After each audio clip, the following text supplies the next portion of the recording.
Sports Talk with Brodes. Here's Hunter Brody. Hey everyone, before we hop into the show, I want to let you know I am giving away a Bryce Harper jersey. All you need to do is go to my Twitter, @Brodes81, check out the pinned tweet at the top of my profile. It explains the rules. The rules are very simple. Follow me and retweet the tweet. Boom. Then you are entered to win. Every Wednesday, I do a hump day giveaway, so a new giveaway is established every Wednesday. So that's when I pick the winner, which will be DM'd. If you win, you will be DM'd. So I just want to give everyone an opportunity to head over to my Twitter to get a chance to win. Good luck. What is going on, everyone? Welcome on into Sports Talk with Brodes. The Philadelphia Phillies sweep the Atlanta Braves, and it really does taste so good. What I saw out of Zach Eflin was phenomenal. 7 innings, 80 pitches, 8 strikeouts. The two-seamer moves like no other. This thing is insane. Do you see the movement on this pitch? Good luck trying to make contact. And if you do, good luck doing anything with it. I love the fact that this guy, not just Zach Eflin, but Zach Wheeler too, not afraid of contact. If you need to get a double play, fine. Let's make sure you get a little bit of some dinky contact. Let's get out of the inning. Let's have Didi Gregorius with great foot movement doing a little half spinorama, perfectly sidearm throw to Rhys Hoskins to record the double play. You name it. This team has it right now, whether it comes from the defense, which they had another great style of play defensively as well with Didi Gregorius, with Alec Bohm. That's something that has been there in the early stages of these first 3 games. You have the pitching. The pitching was just as good as anything Aaron Nola and Zach Wheeler gave you. He was right there. He was right on par with the best top 2 pitchers in your rotation. Zach Eflin was really great. And the fact that you throw 23 pitches in the first inning. And let's be realistic. Brian Knight is the worst umpire I've ever seen. You know when you're scrolling on Twitter and you see that Angel Hernandez is trending and you start laughing because you know that he's probably screwing over a team and there's a fan base that's unhappy and you know he had some really tough calls that night. That's why everyone's utilizing his name on Twitter to bitch and complain about how pathetic he was. Well, Brian Knight, you could definitely see his day or his name trending any day of the week with what I saw in this one. He was bad. Let's talk about Ronald Acuna Jr. in the 9th inning when Hector Neris recorded one of his strikeouts. That was a ball. The Braves should have had that inning going. They should have had better chances throughout the game as well. But let's be realistic, too. Let's be fair here. It happened on both sides. So for as many trash calls went into the Phillies' favor, just as many went the other way to the Braves. So he was consistently terrible. If you want to say, hey, at least you were consistent with something with your strike zone, it was the fact that you were consistently a jerk-off, not knowing how to properly call the game. So getting back to the Zach Eflin point, you throw 23 first-inning pitches. And by the 5th inning, you have 54 pitches while Ian Anderson on the other side has 88. You saw this lineup once again grind through the opposing pitcher. And they're not getting the full-on production that we want them to get, and that's evident. But I've stressed this through the first couple of games. Give it time. And I saw Scott Lauber put out this tweet after the game about the top 4 hitters of the Braves lineup. And I want to bring it up because we know how good this lineup really is that the Atlanta Braves have. They are dogs, right? So Acuna, Ozzie Albies, Freeman, and Ozuna went 2 for 44 with 1 extra base hit and 14 strikeouts in a 3-game sweep. That's not who they are going to be. They are going to be extremely better than this. They are going to be able to get some hits. They're going to be able to produce more runs than just an 0-2 pitch to Pablo Sandoval, who crushed one to right field off Aaron Nola. Then Dano, who hit a bomb off of Zach Eflin when he made a mistake with an off-speed pitch. And what bothered me, if I'm going to nitpick it a little bit, Andrew Knapp and Zach Eflin have to do a better job at recognizing the opponent there. Last year, Darno, he ended up hitting 480 when it comes to first pitch swings. So please recognize time and awareness. Please recognize who you're going up against, where in that 7th inning, you can't allow for him in that spot to rock one out of the park and tie up the baseball game. I saw Andrew Knapp's reaction, and it was almost as if I probably could have went in another direction. We probably could have communicated better. We probably should have known that we should stick away with that pitch. But I thought that maybe Zach Eflin and Knapp were feeling themselves because of the flow, and there was some energy surrounding how they were pitching to that point where they were smelling themselves a bit, and you saw the outcome with d'Arnaud, who was able to demolish a pitch. But going back to why I even brought this up, this Atlanta Braves team is definitely stronger than this. We can all agree on that. I feel the same way about the Philadelphia Phillies. I believe that they are a better version of this. It's just so early into the season. But what you have seen consistently is grinding through the pitchers. All the way from the beginning against Max Fried, and then you saw it in Game 2, 5th, 6th inning. What did they do? They forced the Braves to throw an insane amount of pitches. They were getting hit by pitches. They were walking. They were earning their respected spots on base. They were acquiring traffic. And then in the 5th and 6th inning in Game 2, bang, what do you know? Here the Phillies go, and they take the lead. They took the most of their opportunities. That's what they do. Ian Anderson, while his changeup is one of the filthiest changeups I have seen, it is deadly, and it's going to be a lethal weapon in this league. The fact that after a 23 first pitch inning, you at the 5th inning mark have 54 pitches, while Ian Anderson had 27 pitches in the first inning, and he's at 80 by the end of the 5th inning. It's telling you everything you need to know. The efficiency, the consistency. It's important. So the 3 stages of the team right now that has been a spark. Your pitching has been electric. Your defense has been fantastic. And your offense, we're getting timely hits. They started off the scoring by Andrew Knapp hitting a bomb to get you going. And during the broadcast, they were talking about how Andrew Knapp should bunt, should he put one down? And then within seconds, we're all looking up into right field and seeing how much of a cannon he just launched. Really good piece of hitting by Andrew Knapp. And just a few years ago, he was a hate to face. He was a guy that everybody wanted out of town. You couldn't stand when he would get called on to have to pinch hit, or if he had to play in a certain Sunday, a certain stretch, you'd be really annoyed by it. But if he is the version of what he was last year, this year, not that your utility guys and your backup catchers or anything seriously big time, huge, important, you need 5,000 other things to go right before you start valuing your bench, right? And look, it's important.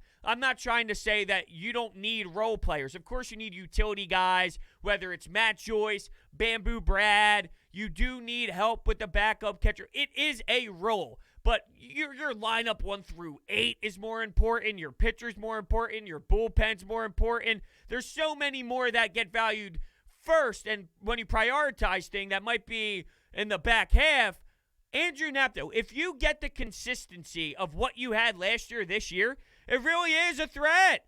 Now, what sucks is last year with the DH, you were able to play Andrew Knapp and still get JT Realmuto's bat in the lineup. Now it totally changes how you have to roll with things because you don't have that luxury, and that completely changes what your lineup is. The fact, though, that this can possibly, Andrew Knapp, to build off of last season, it is a nice little weapon to have in your repertoire. It's like a sneaky little player you got there that, hey, you can utilize and maybe get a little bit more bang for your buck. But that was incredible. Timely hitting, though, came up big in the 8th inning. You were able to rely on the top guys. Rhys Hoskins, Bryce Harper, and Alec Bohm at 2 strikes. The guy just knows how to hit. He understands the game. He doesn't try and do too much. He is so perfect as a player, and I can't wait to just see him constantly build off of what he already gave us so early in his young career. There were some that questioned, is it too much of a spot right now for where he is to bat cleanup? Because there's a lot of pressure. There's a lot at stakes. It's not easy to be that cleanup guy. Rhys Hoskins has somewhat moved on from that role, it seems, and you don't rely on him to be that same type of guy. I think Rhys Hoskins puts a lot of pressure on himself. But when you look at Alec Bohm as such a young player in his career, hey, be our cleanup guy. JT's not in the lineup today. Why don't you become the guy that needs to knock in all the runs and deliver? And it's like not even phasing him. He's not even concerned. He's not even worried about it. He's not even thinking about it in his brain. He just goes up there and knows how to be a professional in the batter's box. 2 strikes, beautiful swing of the bat. I mean, just in rhythm, very solid flow to it. When you look at the mechanics, it's all in just one motion. Alec Bohm perfectly waiting for the pitch that he thought was coming in that 2-strike count. And what do you know? The Philadelphia Phillies are up. You could maybe get a little upset that they could have had runs earlier. There was a play where Roman Quinn was up to bat, and he could have knocked in, ironically enough, Andrew Knapp, who was standing on third base. He had a hustle single. So not only is this man hitting it out of the park and over the fence, but he's also giving you effort plays and mucking and grinding down the first base line until he's ready to fall over. If you saw the replay with the effort that was there, it's like he was going to tumble as he was reaching first base. But there was an error throw. He gets to third, and you're praying that Roman Quinn, of all people, who is not good offensively, he stinks offensively, he has problems offensively, he's overwhelmed offensively, he's lost when he's in the batter's box. To really expect him to step up and give you that single, well, your expectations are a little too high for Roman Quinn. But you could have had that. You could have had more runs in that 8th inning, but Bamboo Brad roped one as good as he possibly could, and it wasn't able to get through, and it wasn't able to produce anymore. But your bullpen, you actually have a bullpen that you can rely on. Jose Alvarado, and that reminds me, I want to pull up what I saw from Corey Seidman about Jose Alvarado in this game. And when you talk about this is insane. You ready for these 7 sinkers that he threw in the 8th inning? This is how fast they were. Sinkers. These are 7 sinkers by Jose Alvarado. 98, 98, 99, 100, 99, 100, 99. You can't make this up. Cole Irvin, no more. You actually have someone who knows how to throw hard and knows how to execute his pitches. He's going to have some bad moments. He's going to have some wild rides, but you saw what he can do for you. That was perfect. It got a little ugly with Hector Neris. No one's denying it. He got help from the umpire on the strikeout to Acuna. Ozzie Albies hit it all the way to the warning track where you did clinch a little bit. I'm sure you went, ooh, no, please, no, no, no. You definitely did that when Ozzie Albies looked up as he was running towards first base, but luckily it stayed inside the field. And he walked 2. That's right. He ended up walking 2 batters. So you had 2 men on. It was not the prettiest sight in the world, but you were able, Hector Neris, to get out. And it's not so much about how smooth it is because Hector Neris is going to miss locations. He's not going to be perfect with that splitter. He's not the most consistent closer in the world where he is a shutdown guy to the fullest. It will be a little bit of a bump around the road here. You will have some bumps throughout the road that you take with Hector Neris. Guess what, though? It resulted in a win, and you are now 3-0. I do feel like I'm having deja vu, though. I sensed that we would, halfway through that game, I sensed that we would do it again, and I would feel the same way I did in years past. You start out the season, you take care against the Braves, you get some wins, and then what do you know? Before you look again, you're in the middle of the NL East, and things might have went downhill, and then you blew up. You don't want to do that again. So this Mets series is actually pretty big for me. The problem is, because of the COVID-19 protocols, you are now set up to go up against DeGrom. You are now set up to go against Stroman. Ooh. When you have Matt Moore and Chase Anderson. But it's almost something about this team I want to learn. I want to find out. I'm trying to see. I want to know the identity. I'm trying to comprehend and digest everything I can. And we've seen their top 3 starters. And we now know if their top 3 starters play the way that they are capable of playing, you have a lethal 3 up at the top. And I had Bob from Crossing Broad, Bob Wankel from Crossing Broad. He does a phenomenal job covering the Phillies. I had him on my show today on 97.5 The Fanatic, and we were talking about Zach Eflin. We were talking about the series, and I asked him, what is a fair expectation at this point for Zach Eflin after you saw him do this? And I think he laid it out perfectly. He's not going to be in the Cy Young voting. He's not going to be this player that is just unbelievably insane at the top of the league. But can he be a really nice third piece to a rotation that could be fighting in the playoffs? Absolutely. And I think that is the perfect way to kind of look at this with Zach Eflin. He can be a very good pitcher for you. There's a role for a third pitcher in a rotation. If he plays this way, he gives you 7, he gives you 80 pitches and all. Yeah, no doubt about it. This is something that can help you be a successful team. There's something I love so much about Zach Eflin, and it's the fact that he is so damn efficient with his pitches. He knows in an era where you see guys throw a lot of pitches, where you see guys get up there with the pitch count, you don't see complete games. I stress this all the time. Zach Eflin could have gave you enough to go the distance. Now, understandably, he ended up getting pinch hit for, and you made a move there because it's early in the season. Aaron Nola only had about 84 pitches, and they went with 80 pitches for Zach Eflin. There's this longevity conversation when it's the first series of the season. But the point is, with Zach Eflin, he can give you that. So the way that he picks and chooses his pitches, the way that he almost taunts people or he flirts with people up at the bat, yo, hit this. I promise you're going to get hit. Nope. Contact, soft contact. Let's get that out. He's not afraid to make contact with the hitter's bats. In today's era where it's all about launch angle and everyone and their mother can get a rope of one and hit one out, in an era of baseball where the ball is flying left and right, you got pitchers bringing it on. Say, yo, all right, come hit me. I dare you.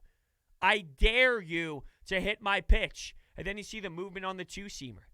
Is that not one of the most fun things to watch? If you don't get that unbelievable feeling in your stomach of pure excitement, pure enjoyment when Zach Eflin's pitch leaves his hand as he's moving towards the plate, and there's great motion in his throwing arm, and you see it start on the middle of the plate and it ends up being outside. Or it starts in the inside part of the plate. It fools the hitter thinking it's a ball, and before you know it, it's in the middle of the plate perfectly for Andrew Knapp. And what do you know? It's a strike. You're just fooled by it looking like it's going to come inside, and it's right down Broadway. Or it starts right at Broadway, and you take a fat swing, and the ball is 3 feet outside by the time you're finished with your follow-through. That's what Zach Eflin provided, and he was just unreal all over the map with the off-speed, with everything. Zach Eflin, to me, there's something about his game and the mentality of who he is trying to become that fascinates me. And there's now the development. Another thing that Bob from Crossing Broad stated is the way that the mental side of the game, when you hear him speak, when you listen to him talk to the media, and when you hear quotes or read quotes that you see in articles about him wanting to have a different role this year and being willing to commit to that role and making sure that he executes when he gets that opportunity. When he gets the advantage to take it, he's going to do it. There's now this mental side of Zach Eflin that has really developed, and he has adapted as a professional, and I think you're seeing those results on the field. There is a correlation between all of it. What he applies in the offseason to actually work on his pitches and everything he does there, and then just the I can do this confidence level of thing where it's clear as day that there is a jump in his game where he originally started this with a Nick Pivetta, Vince Velasquez kind of conversation. He was in the mix and looped in with some of those players, and you can see where one player has taken some big strides and the other two are still no names that we constantly talk about as, well, maybe one of these years they'll figure it out. No. We're done with maybe one of those years. This is what we do know about Zach Eflin. It's now. The years are now. He's done it. Crazy. It really, really is.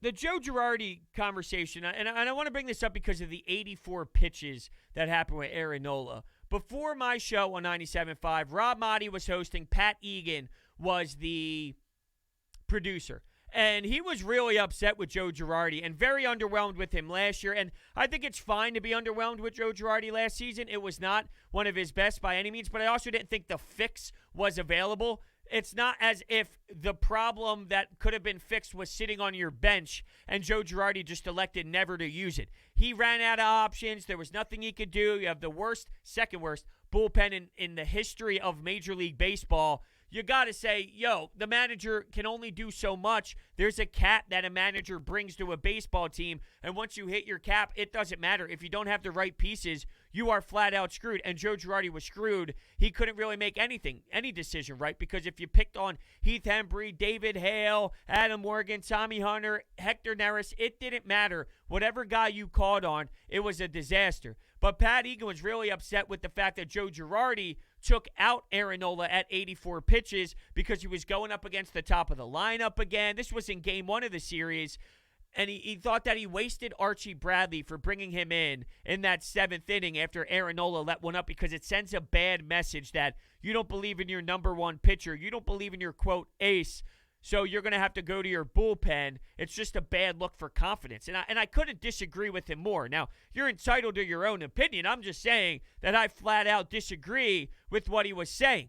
You are in an era where analytics say something. Analytics are a big part of this game. So he doesn't like the way baseball is managed now. Don't say you don't like Joe Girardi because Joe Girardi is making a decision that's such an outlier to everybody else in baseball.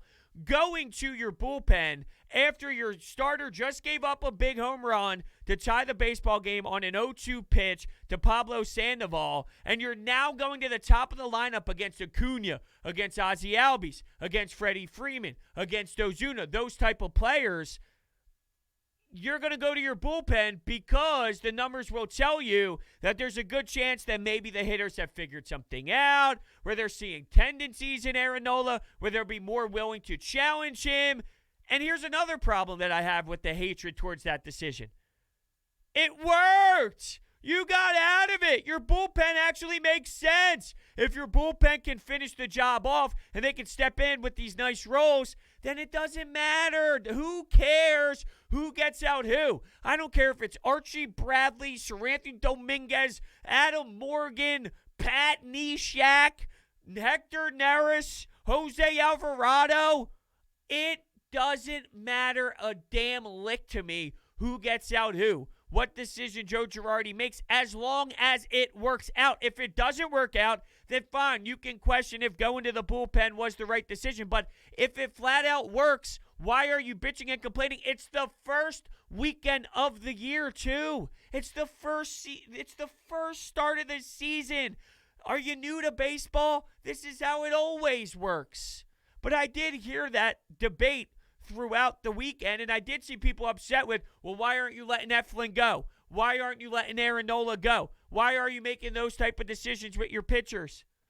It's the first week. It's their first start. It's really not rocket science. So it's crazy that I did hear that, but I did hear that. And you need to value seeing Acuna again at the top of the lineup. You want to get a new guy in there. You're not wasting Archie Bradley. All right, don't tell me that if Aaron Nola would have got the out against whoever was at the top of the lineup. I think actually Archie Bradley ended up getting Acuna on base, and then he had to work around it. But regardless, you didn't waste Archie Bradley. So I disagree completely with that narrative. But here's something I don't disagree with. Utilizing DraftKings Sportsbook.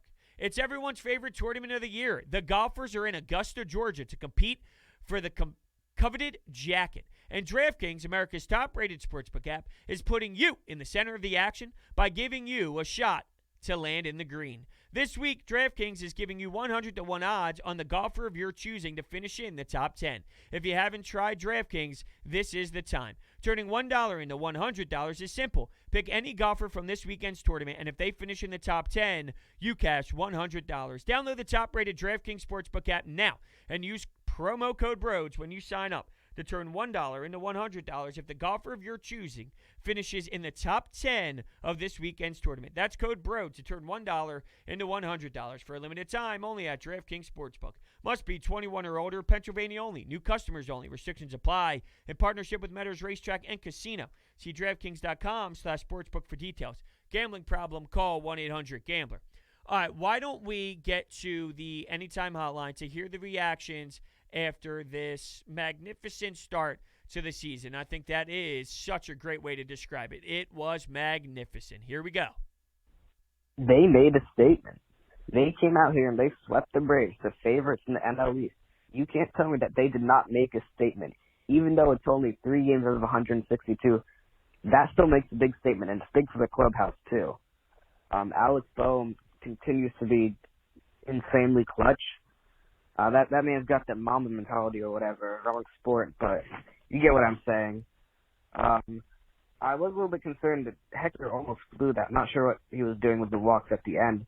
Zach Eflin kind of looked like what Zach Wheeler was providing last year. A lot of double plays, some strikeouts. He looked nice besides the one pitch. The offense did go a bit quiet until late in the game. Well, he came up big, and this is the second game in a row now where he has made a nice swing and he got some good contact. The other night, he got a 2 RBI double, and it was monstrous for this team. Tonight, it's the 8th inning, or I should say this afternoon, and it was a beautiful day. Easter, happy Easter, everybody. Shame on me for not saying it earlier. I just worked all day, so it doesn't really feel like a holiday. I didn't do too much, so shame on me, by the way. Really? It took me this long, 25 minutes to say happy Easter, everyone. Happy Easter, everybody. Beautiful day at the ballpark. No doubt about it. Rhys Hoskins, though, this is 2 games where you needed a big moment, and he was up, and he did it. I'll keep going back to that 1-1 pitch, though, in Game 2, which should have been a grand slam, but I can't do that. There's going to be mistakes made. There's going to be mistakes made by Aaron Nola. There's going to be mistakes made by Zach Eflin. There are mistakes made throughout these games, and I'm going to have to realize that. It's not going to be perfect, so I'm not going to nitpick at every single area, but for a guy who can hit a lot of home runs, I guess I don't even hate the Rhys Hoskins thing in the 2-hole anymore. And I know I did mention it before, but I have somewhat almost did a full 180 on it. I'm all good with it. I'm all cool with it. You know what, Rhys? Don't even worry about the home runs, man. Don't even worry about it.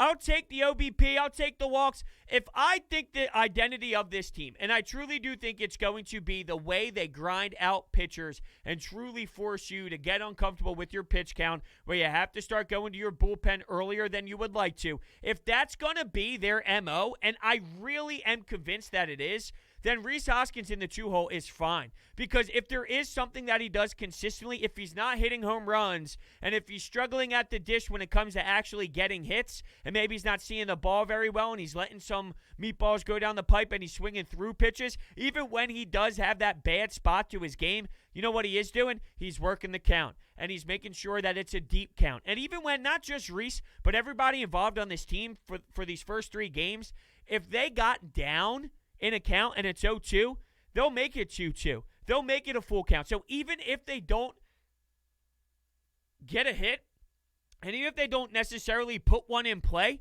it's the fact that now that pitcher threw 6, 7, 8 pitches instead of 3 pitches. And it's not something that jumps out at the page on you, but it is doing damage to the opponent.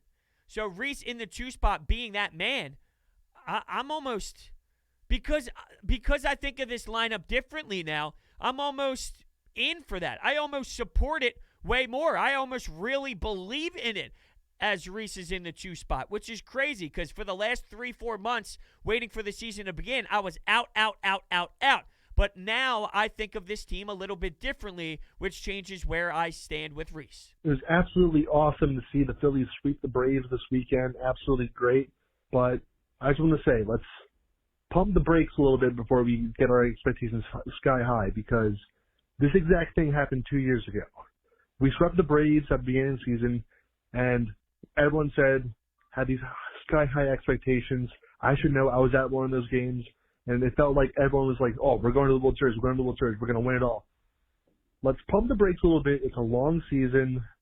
The Braves their bats clearly weren't working, whatever, but the pitching was great, but let's pump the brakes before we do anything. Let's see what we do after this.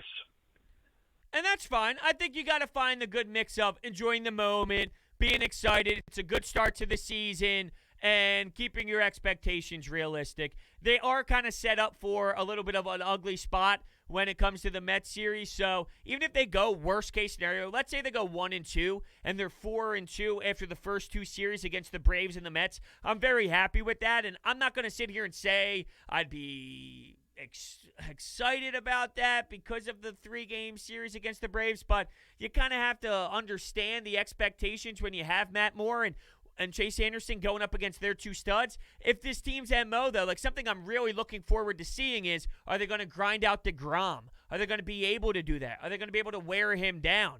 It's not easy at all to try and bang with Jacob DeGrom. So I'm just really interested to see that dynamic and see how they can apply it to such an unreal weapon like Jacob DeGrom, who is going to cruise triple digits by you. He's going to make you look silly. He's going to come with some filthy off-speed. You're going to be lost at the plate, and you might be shaking your head while you're walking back to the dugout. So, but at the same time, the Phillies now have had 3 games to get under themselves a bit, and this is the first live action for the Mets as a whole. So maybe with Matt Moore on the bump, you'll see something similar to what you saw in the Braves, where they got to find themselves back into the flow of things. So maybe it'll be a pitcher's duel between DeGrom and Matt Moore.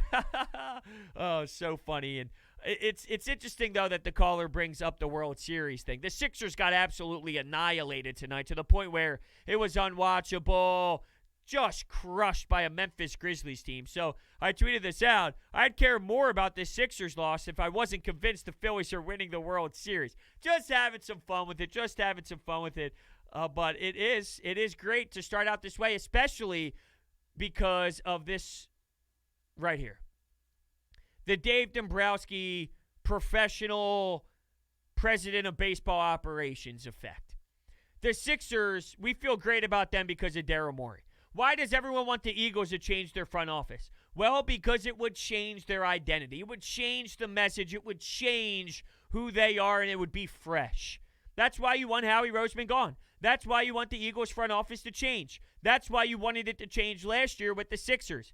To start out a season 3-0 with the old regime with Matt Klentak, who people didn't feel comfortable with, and maybe there wasn't a good connection with the clubhouse and the front office moves and where they were, and the belief wasn't there, that feel, that relationship that needs to be strong wasn't intact. Now you start out 3-0. Now you're able to do some damage early, and you have a whole different mood surrounding who you are as a team, and who knows where that can transpire. Maybe it ends up being the same thing. It's very possible. I'm not ruling that out. But it's not a bad way to start the action of the Dave Dombrowski era, because when Dave Dombrowski is in your front office, you have a different style of play. You have a different mentality. We are going to make the playoffs. We are going to be involved. Dave Dombrowski puts together rosters that ends up going to the World Series. I'm not claiming that's who the Phillies are this year.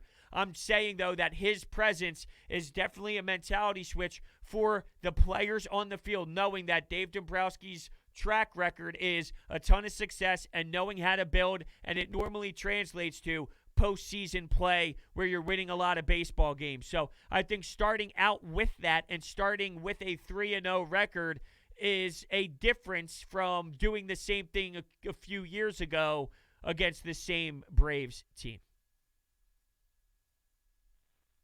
Great game. Swept the Braves. Pitching was great.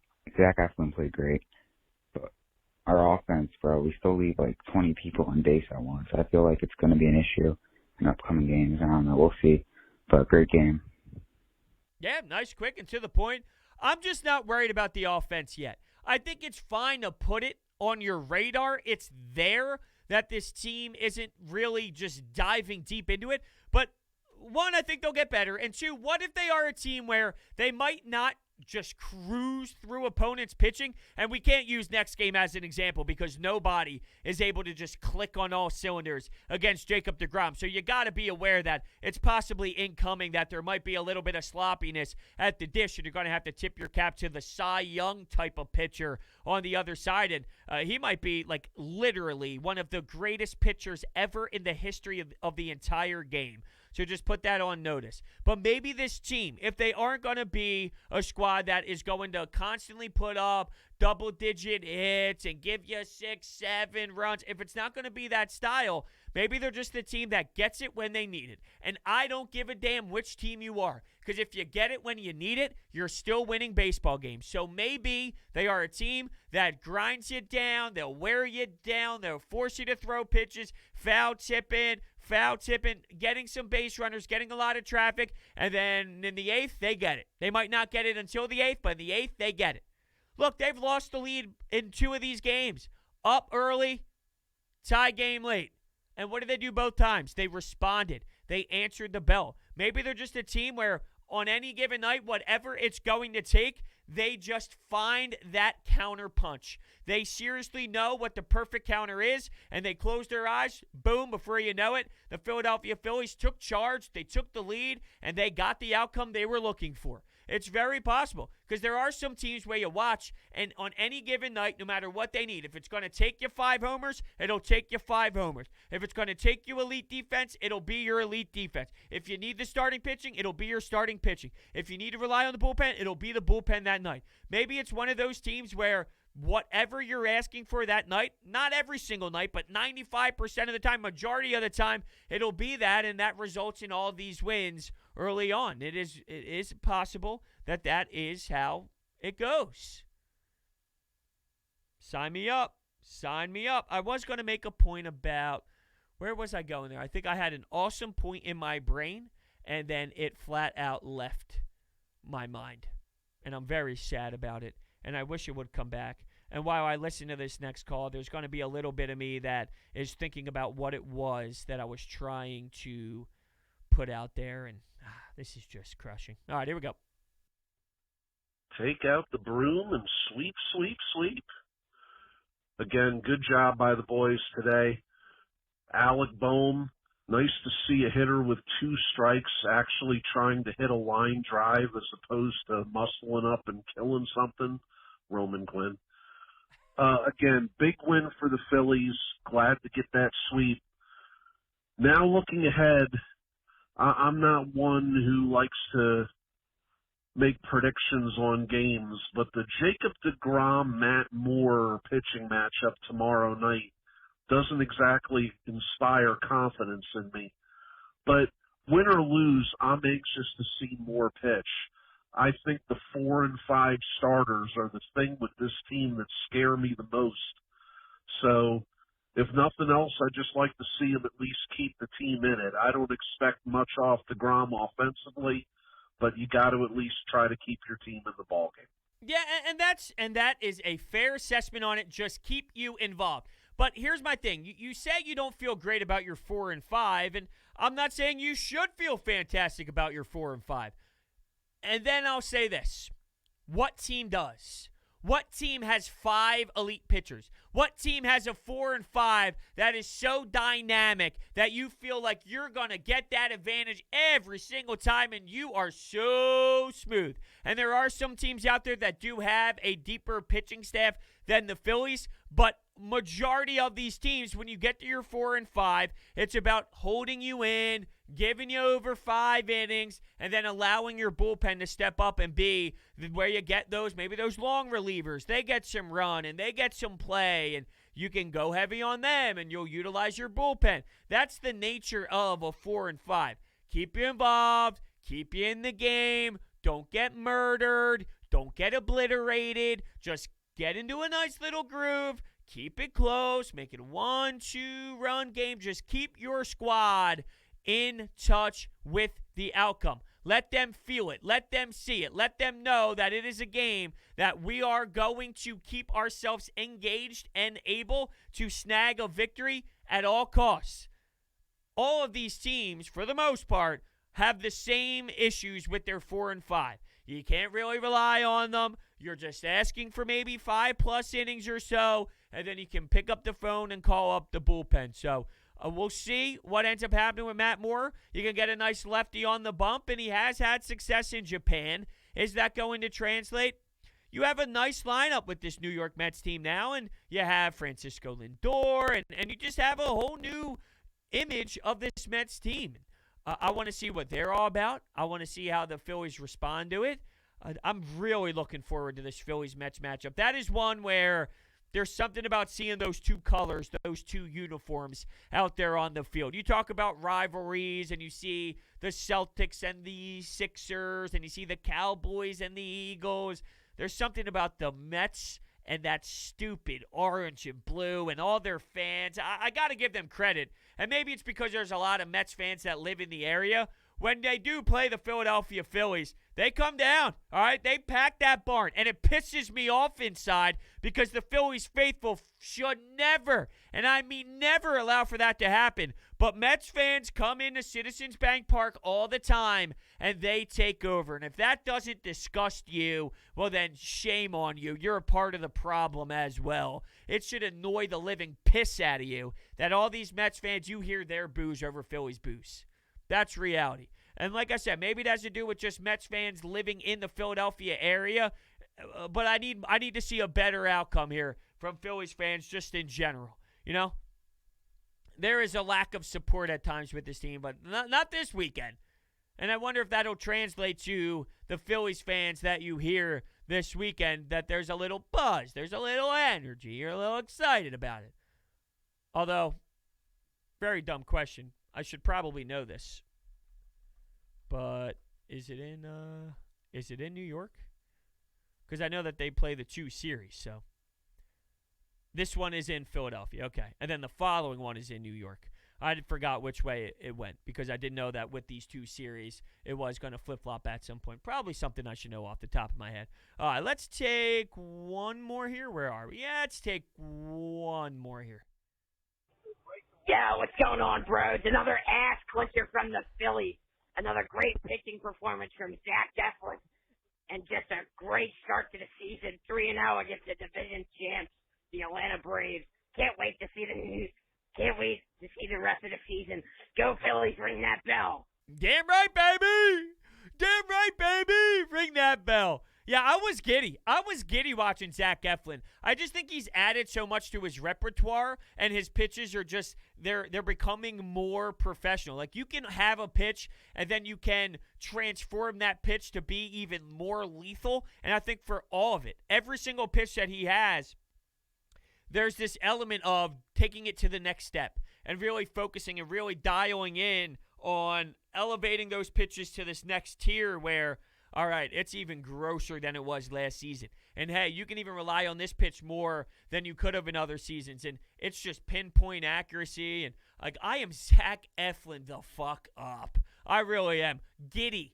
Giddy is the way to describe my feelings towards Zach Eflin.